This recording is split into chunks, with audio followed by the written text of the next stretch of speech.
Hello. Thank you all so much for taking the time to be with us today for this webinar on how you can disaster-proof your fundraising. It seems like there's no shortage of things to feel afraid about on the news, and it's natural to start extrapolating that information and trying to figure out how it's going to impact our lives in all kinds of different ways. While we don't have a crystal ball that can tell us exactly what's going to happen or access to a time machine that can help us change the future, we don't have to feel helpless. There are lots of actionable things that you can do to be productive in times of uncertainty, and that's exactly what we're going to cover today. Before we get started, just in case there are some folks out there who are not familiar with us, Zuri Group is a full-service consulting agency that works exclusively with nonprofits, from peer-to-peer fundraising, website design and development, digital advertising and Google Grants account maintenance, to fundraising strategy, systems assessments and selections, full-scale CRM implementations, and everything in between. We are passionate about helping nonprofits use technology to build better relationships with their constituents and maximize their impact. My name is Lo, and I'm a digital marketing consultant here at Zuri Group, and I'm going to be keeping an eye on the chat for your questions or your technology issues today. And for today's webinar, we're joined by Carly Samuelson. Carly is a fundraising professional with more than 20 years of experience specializing in digital fundraising strategy, donor stewardship, and donor management. Carly is passionate about leveraging technology to help organizations reach their fundraising goals and has helped increase fundraising revenue for partner charities from $80,000 to over $1.3 million annually. So we are in excellent hands for today's webinar. As I mentioned, I'm going to be keeping an eye on the chat, so don't be shy. And Carly, why don't you go ahead and get us started? I sure will. Hi, everyone. I am very, very excited to be talking with you today. We're going to start off this morning with one thing that I find very exciting, a poll. We have some questions for you. First being, have you ever fundraised through a major disaster? Or have you ever fundraised in time of a uncertainty or crisis? I'll give you a few seconds to answer that question, and then we will show the answers. Oh my goodness, I love it. We have a 50-50 split. I'm going to write that down. We have some seasoned veterans and some newbies. How about this next question? How did it affect your organization's overall revenue for the year? Or did it affect, your organization's overall revenue for the year? Did you see a boost? Did you see a decline? Did you see it stay the same? Let's see the answers there. Yes, it usually does. So we're all in good hands there. And then my favorite question, not really, but because I'm curious what you guys think, which type of quote unquote disaster are you most nervous would affect your mission? So is it an economic uncertainty like a recession? Is it a natural disaster like hurricane, earthquake, flood? Or is it a human caused disaster? Okay, good. Good to know. It makes me quite interested to hear what kind of missions we have on the phone. If nobody it gets nervous about natural disasters, but I love it. So awesome. Well, let's dive right in. Thank you for taking part in that. Okay, so let's just jump right in. And one thing we can be sure of in today's world is that there are times of uncertainty, and there are always going to be times of uncertainty. And as fundraisers for a nonprofit organization, we always have to stay up on what's going on in our world, in our country, and in our local towns, because we're constantly being given situations that might affect the way we raise money as fundraisers. Things can happen on the local level. So for example, I live in Austin, Texas, and a couple of years ago, I was fundraising for an international water charity from Burundi, Africa, right as Hurricane Harvey hit Houston, and as many of you know, flooded the entire city for days and weeks, and it was a big tragedy. So right up the street in Austin, we were really concerned, and we did see a dip in our revenue because it is hard to fundraise for international water crisis when we have a water crisis of our own right in our backyard. So it did affect our revenue. National uncertainty or quote unquote disaster is happening all the time. We are in a situation now where the news, depending on what you watch and how you inform yourself, we might be on the cusp of a recession. And that, as we all know, since we saw the recession in 2008 and 9, really, really does affect fundraising. We also have the upcoming election to consider, where a lot of our supporters, a lot of people who love our mission also are going to be, giving or supporting or using their time to help our country elect its next officials. And then we also have things on the international stage: earthquakes, hurricanes, other natural disasters. I even was thinking as I wrote this slide, the fire in Notre Dame a couple of months ago. That obviously, these are all things that take away attention from our important work and put it where it's needed for the time. So what we think usually, or what we know usually happens during a time of crisis, is everybody on varying levels freaks out. Hopefully what we're going to do and what we're going to spend the next 40 minutes or so talking about will actually make you do this. Put yourself in a very zen, beautiful place, and really, really make you confident that at the end of the day, uncertainty is always going to come at you, but you are ready to handle it. We're going to kick off, and I'm going to tell you 5 tips that I find are really helpful in fundraising through adversity, or what to do when or as things arrive that might take you off of your very, very well put together plan. What we want you to know by the end of this, and we want to hope you do by the end of this, is just to take a calming breath and continue to fundraise, because again, this is going to happen no matter what we do. Even though we try, and trust me, I am one of those people that really, really wants everything to be great all the time. So I'm just like everybody else. When change happens, you can get a little nervous, but keep calm and fundraise on. Some of the best ways to handle disasters are head on and by being prepared. And so sitting on this conference call today, you are checking that box, you are taking the first step. Other things that it might do, I know on the days where you have nothing else to do, which I'm saying very sarcastically, because I know as nonprofit professionals, there's always more to do. Dig into historical data. We'll talk about this a little bit later on too, but go back into your revenue or into your nonprofit's history and see what happened during last times of crisis.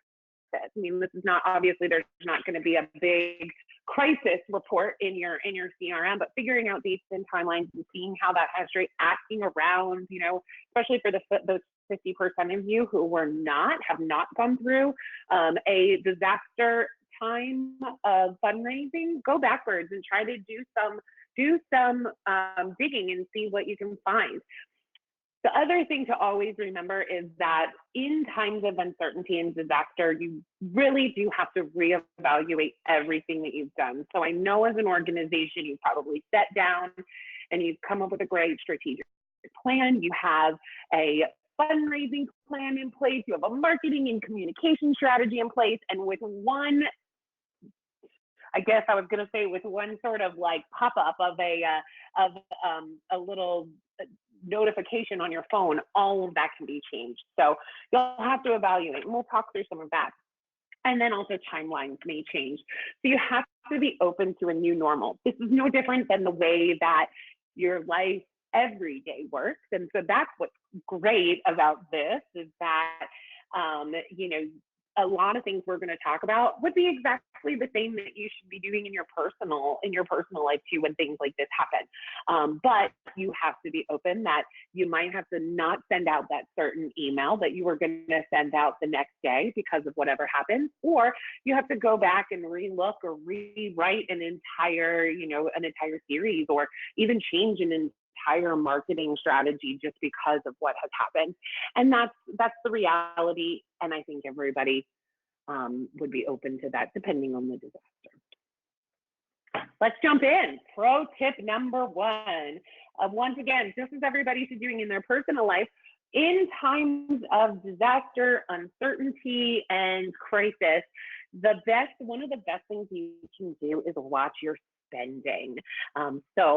If you are like me, when I worked in the nonprofit space, at the end of the day, our gross revenue was great and exciting, and that's the number we use to tell the world what we raised. But behind the scenes, our net revenue is what really, really made the difference. So the first and foremost thing that you can do is really, really look at your expenses. And before you cut, just sort of first take a look and evaluate, and then know what you can cut or what you need to cut when the time comes so that you are prepared. So some of the things that I would like to say, and some of the things that I've done during times of adversity, is do a product inventory. If you're an event-based organization and you have a fundraising event that brings in a lot of your revenue, you obviously don't want to cut expenses so much that it takes away from your participant experience, because that is what brings people back over and over. But by doing a product inventory, maybe there's things that you have in stock that you don't have to reorder. Maybe you can reuse t-shirts from a previous event, or use the inventory that you have without purchasing new things. It's a great expense saving measure, and it will go a really, really long way. The other thing is trim expenses where possible. I always say, you can look at your event or you can look at your campaign, and there's always going to be things in there which are wonderful to have, but your event or your campaign is still going to run without it. So during a time of uncertainty or adversity, this may be a good time to trim that back and put it on a list of, we'll do that again next year. We'll do that again in 2 years when we have a little bit more control over the revenue that we're bringing in. This is something I ran into when I was working here in Texas after Hurricane Harvey. In-kind giving became extremely difficult for me to secure. So you would anticipate that it declined first and foremost. What the word that I heard when we were fundraising with Harvey was, we can't do that this year. We're sending all of our bottled water to Houston. Obviously, I was all for sending them all the bottled water that they needed to Houston, and realized that that might be an expense we were going to have to pick up that we wouldn't have in the past. But it's also a good time too, if you know you have events coming up, you might just want to secure those in-kind gifts in advance, just so if you know that it's an expense that you love and have the ability to get it sooner rather than later for your event, do that, because you don't know what will happen when it comes around. This next comment is in 2 slides actually, because I love it so much. Scale back on your ambitious campaign, but do not give up on forward progress. So during times of disaster or uncertainty, it might not be the best time for you to launch this brand new or fundraising effort that you're not sure if it's going to work. And you're testing it out. So you might want to stick to something more traditional, but don't give up on it fully, because while you're going to have to diversify your revenue, which we'll talk about in a second, you also don't want to take away from the good work you're doing. And then my favorite statement, cut wisely rather than aggressively. Or another way to put it, I read, cut with a scalpel, not with an axe. So don't cut off your nose to spite your face and take out all your expenses and all your customer service just so you can save money at the end of the day. Be wise about it, but know that it has to happen, because that will help increase the revenue to your mission. Along with watching your spending, I put this sort of what we just talked about in another view for you, and I love this. Most times as organizations, we never ever want to get to the point where we are cutting or having to eliminate program expenses, so what you do to fund your, or what you do with your mission, or the resources that help you raise your money. But so you never want to get up into that, right? If you do need to go up in there, it does happen all the time. You've heard stories about it, and it's, it's not necessarily the most ideal situation. So in order to stay away from that red category, I have always said, look first at your event-related expenses, because all of those things are completely event or campaign. If you don't have an event, but you run a campaign and there's resources involved with that, look there first. And then marketing expenses. Some marketing expenses are easier to cut. When you get into this territory, once again, I would say this is where you use that scalpel and not the axe, because you don't want to just pull all your marketing dollars. That's what keeps you driving your mission forward. And obviously, there will be expenses like your CRM and your online fundraising platform that you can't cut without affecting your end result. But staying within those two categories, you're probably going to find more than enough that you would have to do, so that you don't have to get into the possibility of looking at, maybe we can't take part in this program, or more, or even worse, perhaps we don't need all the resources that we've had in the past. Before we jump into number 2, I did just want to say we're going to get to question and answer. So go ahead and type if you have questions on certain things, write them down, or go ahead and type them in the chat and we'll get to you later. We'll get to them at the end. Pro tip number 2 is to create new revenue opportunities. And you're going to see my favorite 3 revenue opportunities up here on the board. These are not the only way to create new revenue opportunities for your organization, but these are 3 that I have picked out for a time of disaster or crisis, uncertainty, because they are relatively low cost and when done properly can be extremely lucrative for your organization. Let's dive in. First, recurring gift programs.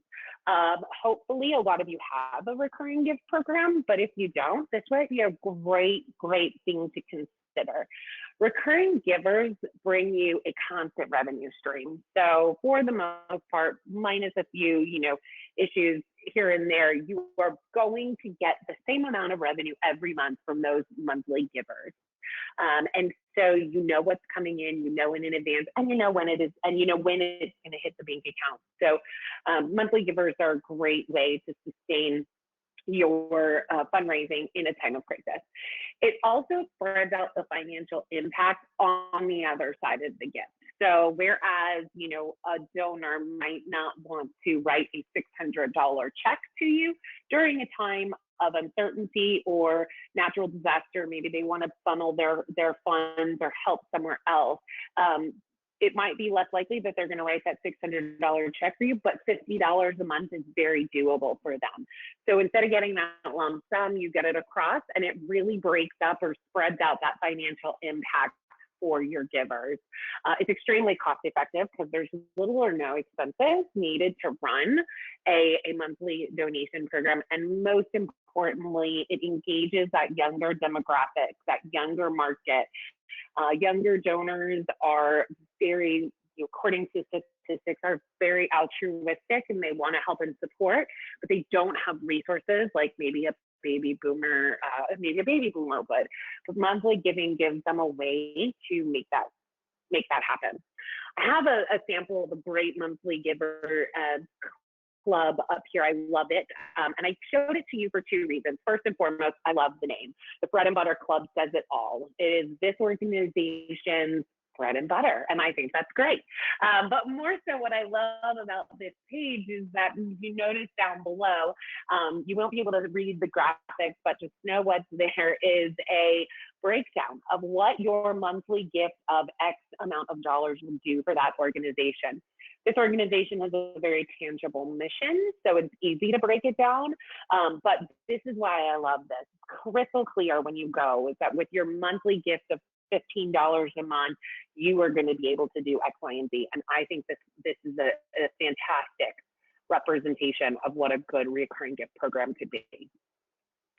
DIY fundraising is pro tip number 2. And hopefully a lot of you have a DIY fundraising program, which in your organization, but once again, if not, now's a great time to look at one.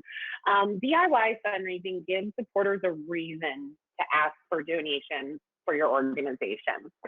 Now, this is I would say, I would call this controversial as a pro tip to put in, because traditionally what we see with peer-to-peer and DIY fundraising is that during times of disaster, people are more afraid to ask for support when they know that other people might be giving somewhere else. They might be themselves needing, financial assistance. You don't know what's going on.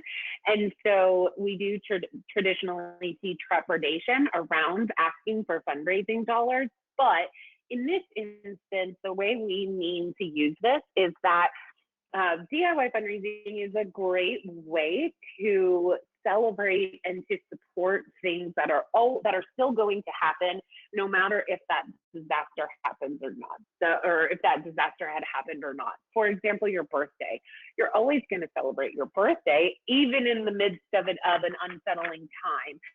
And so using your birthday as a DIY fundraiser is a great way to do that. Same thing with, any other bake sales or walks or runs or whatever it is that you're doing or that they're doing, they can ask for DIY support because of it.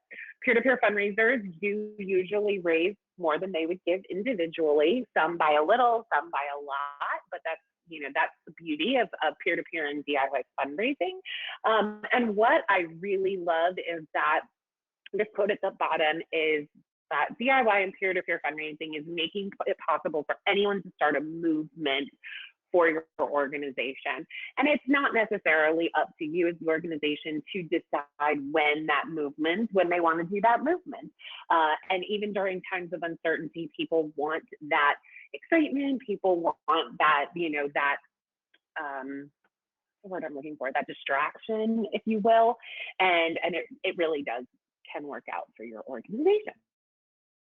And then my favorite new revenue opportunity number 3 is Facebook fundraising.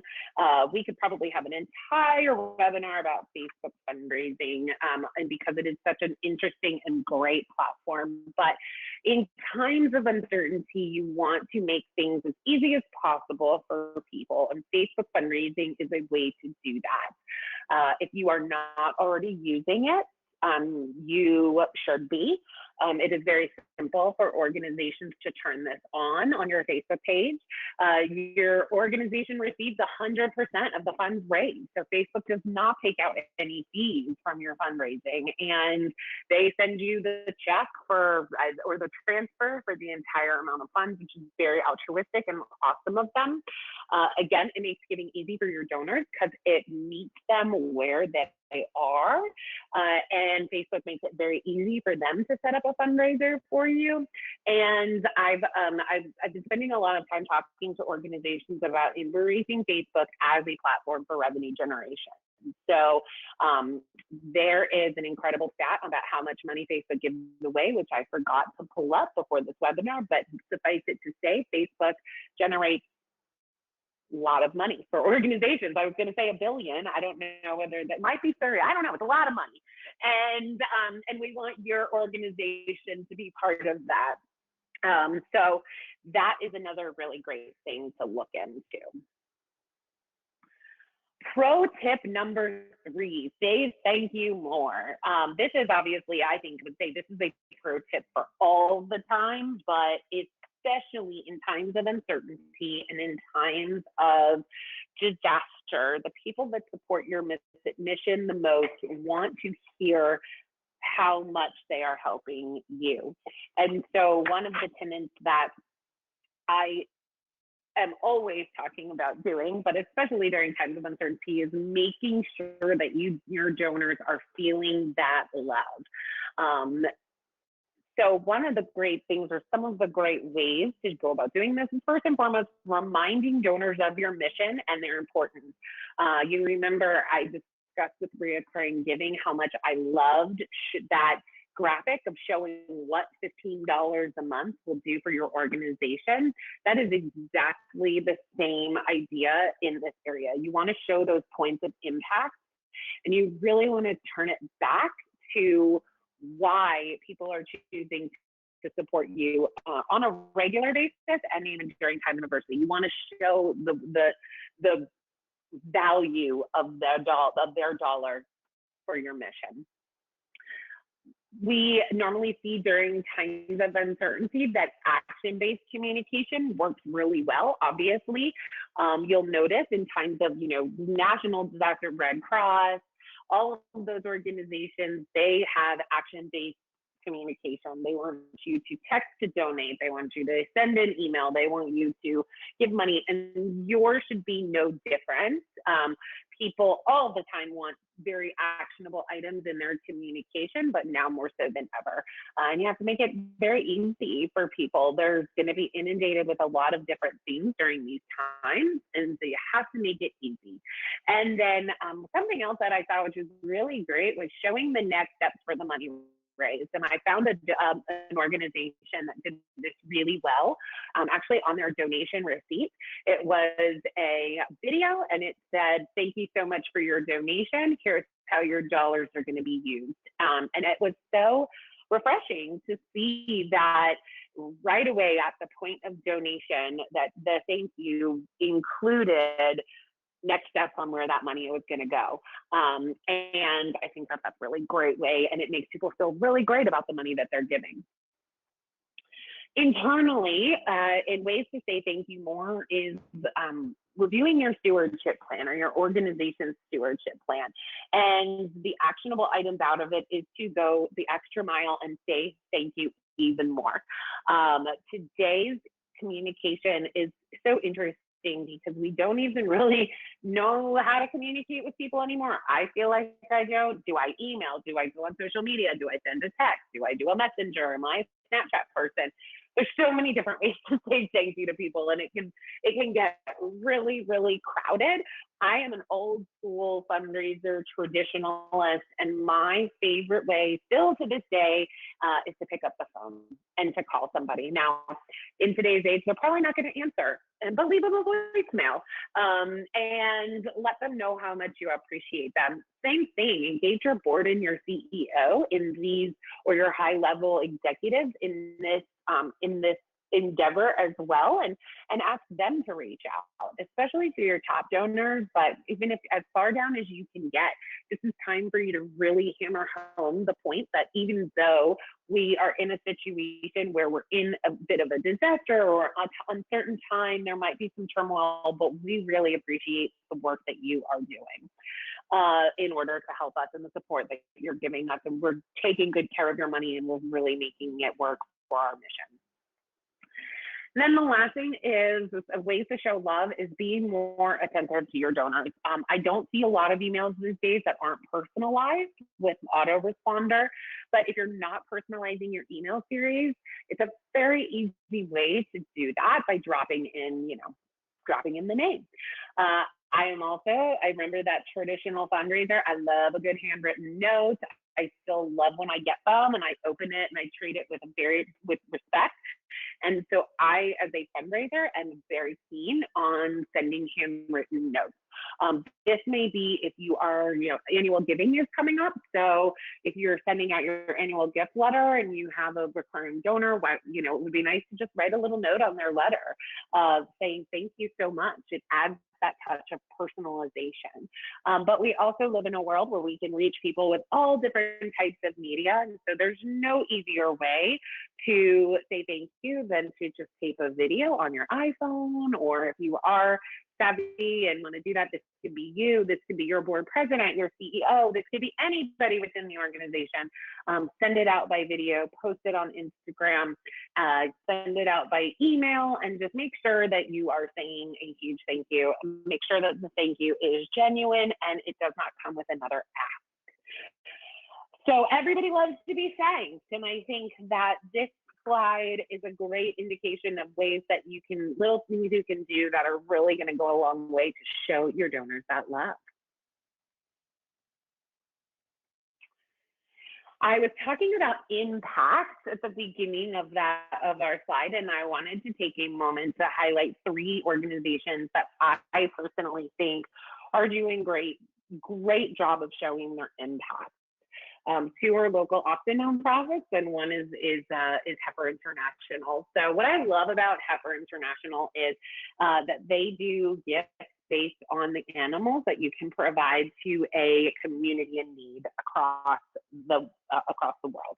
And what you'll notice when you go on to that animals page is that it not only tells you how an alpaca is going to change somebody's life, but it also lets you buy a certain part of that alpaca. So if you are not a giver of the gift level where you can purchase the full alpaca, for heifer, you can purchase a portion of it. And I love that because it means it's so actionable. And with heifer's donation, they see a lot of donations because people like the animals or they want them, but and so they want to give it. And they even if they can't give a full one, they can give one, but they leave their donation knowing what they've done, what it's going to do, and where the animal is going to be. It's going to be most used to make the biggest impact. So kudos to heifer.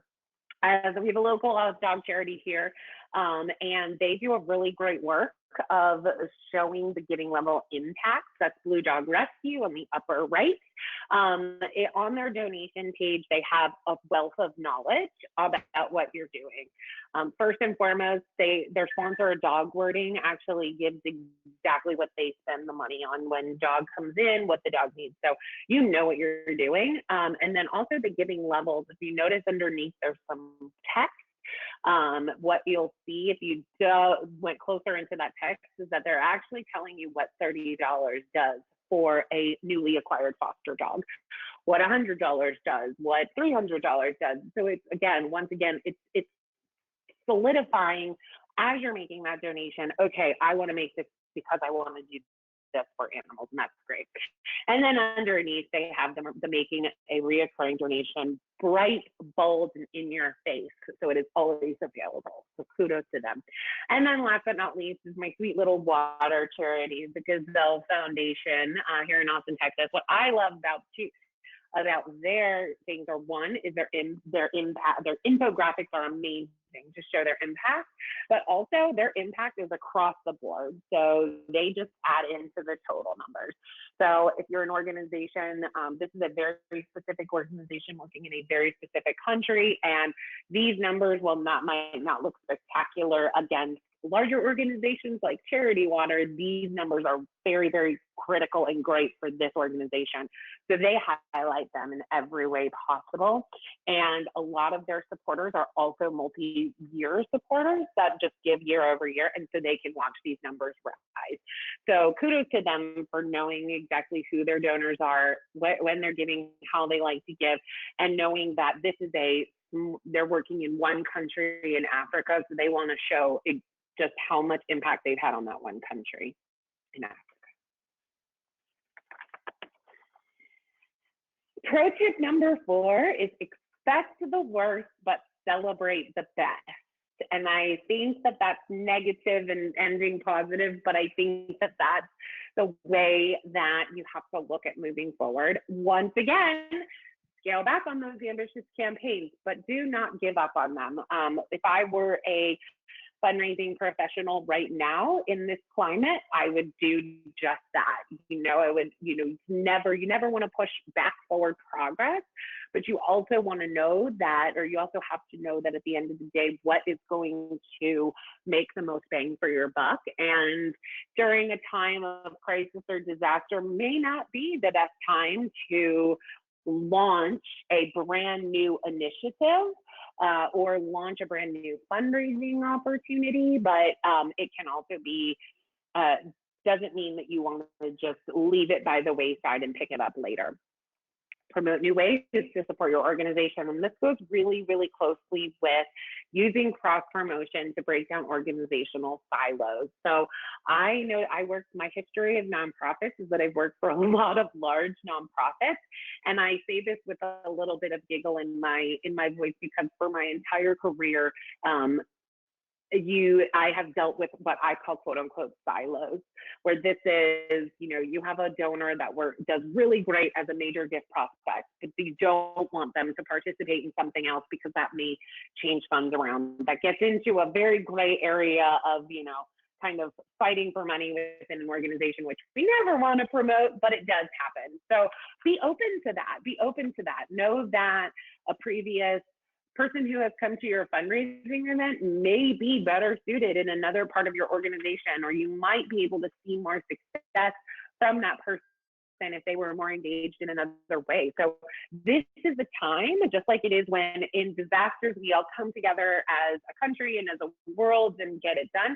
I think your organization should take that same approach and sit down as a whole and just say, okay, we're on a mission to fund our mission, and we're willing to do whatever it is. This might mean that we have to engage a set that we wouldn't normally do that in order to make it happen, but we need to do it. And the biggest thing is be kind to yourself and your staff, because fundraising is hard work. And were I to answer that poll at the beginning, I have absolutely worked through adversity. I was a fundraiser during the Great Recession of 2008 and 9. It was actually a turning point for the program that I worked on, because it really did break. We were raised a lot of money, and at the end of it we didn't, but that's okay, because that sometimes does happen. But every single day we were defeated in one way that we weren't defeated the day before. And coming to work was really difficult. And, being set up to hear maybe some more bad news about our campaign was also really difficult to hear. And so if you are in a position where you manage staff, or whether that's one or the entire organization, just remember to be kind and to motivate. You are probably feeling a little bit of a pinch or a pain, and your fundraising staff are as well. So giving the opportunity, knowing that you have an open door policy to talk about things, that you're a team, that you're committed to being together, keeping that staff morale high during a time of uncertainty is 100% going to make you way more revenue producing in the long run. And our last pro tip before we open it up to questions is quite possibly, I think, one of my favorites, and it is to find the silver lining. And in my notes, I actually wrote be the silver lining. I'm a very optimistic person by nature, and so it works well with me. I don't always act this way, but for the most part, you want to be that positive moment versus the non-positive moment, even when you might feel non-positive inside.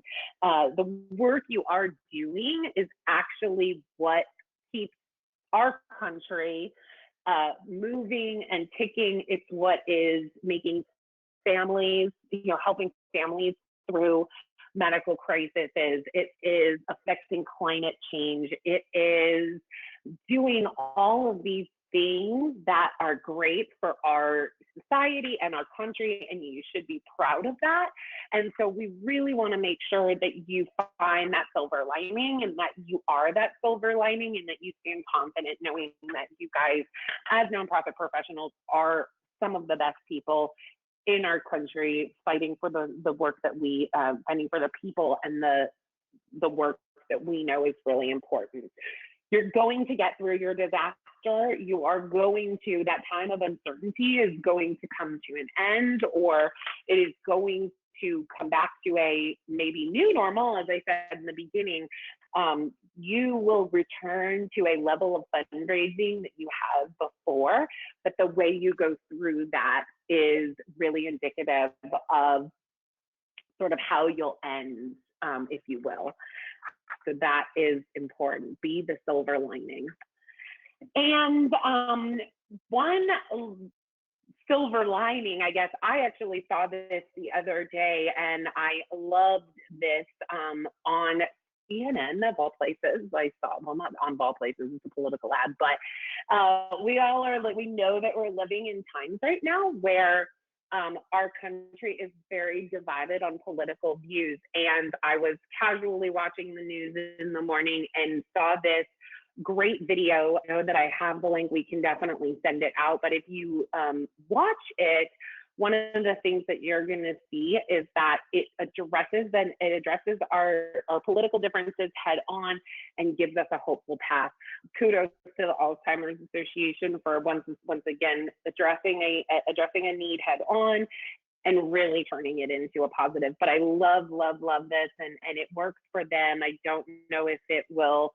I don't know if it's something your organization could take on or wants to take on, but I think it leaves you with a really great feel-good moment of this of our situation right now with the upcoming election. And I do kudos to Alzheimer's for finding that silver lining. So we have created a very fun and a very quick checklist. We'll send it out afterwards that of some of the things that we talked about to conclude and open it up to your questions is disaster-proof fundraising checklist. Things that are in here we talked about.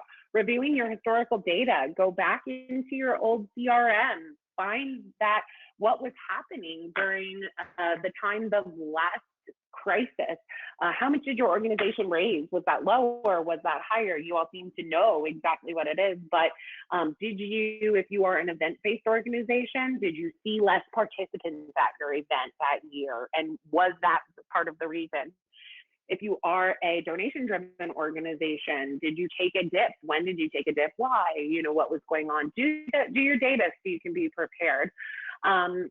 Review your fundraising strategy and determine if you need to adjust anything, maybe pull in some other ideas for revenue or look into other opportunities if need be to help sort of substitute what may or may not be coming in because of the climate of the I was going to say the climate of the environment, but that's not what I mean. The climate of our, create those impact points, show value, tape a thank you message for social media, but most importantly, take a deep breath. Rest assured that because you are taking all these steps, you are prepared. And as I mentioned, this too shall pass. Carly, thank you so much. And I do want to open it up to you guys. Are there any questions that you have that you'd like to ask today? Go ahead and pop those into chat and I will read them out as we get them. Okay, first one. At the beginning of the webinar, you talked about evaluating data to build a profile of people likely to give during tough times. But what if we're a newer organization and we weren't around for the last recession? What should we do? Yeah, it's a shout out to those 50% of people who are not there at the last major disaster webinar. This is where going backwards in time and reviewing your historical data is really, really important. And hopefully your organization is one of those organizations that has the most beautiful and incredible and very, very informative CRMs or databases that you can go back in and with some simple reporting kind of pull. I know I've been an event-based fundraiser for most of my career, so I've always pulled out when I enter a new organization. I always go back and get the historical data of the events that I've worked on. So you would do the same thing, and that would be the best way, along with asking around to people who've been there for a really long time, and just to kind of get that information. Now you might be saying, I don't know how to do reporting on my CRM, or I'm not sure what to look for. All of these are things that fortunately companies like Zuri Group, and we're really great at this, working with you to find out what is those reports that you need, how do you build them out in your CRM, and how can you get them so that they can really help you rather than it just be an added task that's really hard to figure out. So we can make it easy. Great question, Mel. Awesome, thank you. And it looks like we have another one. If we don't already have a P2P fundraising platform in place, but we want to be able to have something set up that supports DIY fundraising, are there options that are low cost and easy for staff to manage? Yes, there are. Yes. There are a lot of fundraising and DIY peer-to-peer platforms on the market, just like every other product. They vary, they range from very affordable to very expensive based on your needs. And then a lot of organizations too, the way that your peer-to-peer platform interacts with your database is also really important. So myself as a fundraiser, as a consultant, I'm really great at that, is working with each organization to kind of hear those things and then also, suggest a platform that will work for you versus others. So I wouldn't be scared of this endeavor because it can be a really low cost option. A lot of the low cost options platforms are also very, very easy for staff to learn and manage. And if you don't have one, there are plenty of opportunities out there. We'd love to chat with you about that and get that figured out for you. Awesome. Thank you. I think that brings us to the end of our hour together. Carly, I really want to thank you for taking the time to remind us to keep calm and for providing us with some productive things that we can do when things get hectic. And thank you to all of you that took the time to be with us today. We'll be following up with an email that has a link to the video recording and a PDF of the fundraising checklist. And if you'd like some more information or some help digging into some of the suggestions that Carly made today, email us at innovations@zurigroup.com and we will get you in touch with the Zuri Group team member that can best assist you. And if you'd like to be notified when we have new webinars, like our office hours webinar on data visualization tomorrow, please sign up for our mailing list at zurigroup.com/subscribe. We hope to see you again soon. Thank you so much, everyone.